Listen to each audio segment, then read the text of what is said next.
Visions of Saint John Bosco, Pied Piper to the Young, founder, visionary, and prophet. Saint John Bosco, better known as Don Bosco, is one of the great apostles of the 19th century. His ministry was to the children of Turin in northern Italy, victims of the Industrial Revolution in that country at that time. Don Bosco was God's gift to the church of that century. The magnetism of Don Bosco reached out and touched souls all over the world. He was one of the most multifaceted diamonds the Lord has ever given us. In addition to being a pied piper to the young, attracting them, embracing them, protecting them, guiding them, he founded a religious order, was an author, a super church builder, as well as a visionary and prophet.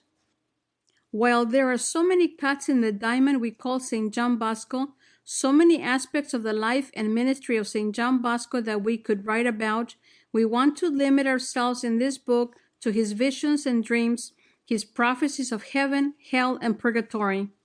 Most of these were connected with his ministry to the children of his oratory, but we can all take lessons from these messages he received from the Lord. We're going to paraphrase the dream because there is just so much to cover, but we do recommend you read more about him.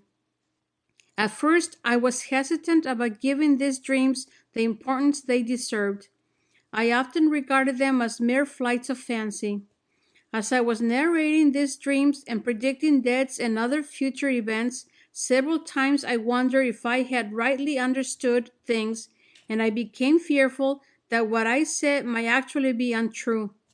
Occasionally, after narrating a dream, I could no longer remember what I had said. Therefore, in confessing to Father Cafasso, I sometimes accused myself of having spoken perhaps rashly. The saintly priest would listen to me, think the matter over, and then say, "Since your predictions come true, you need not worry. You may continue to make them."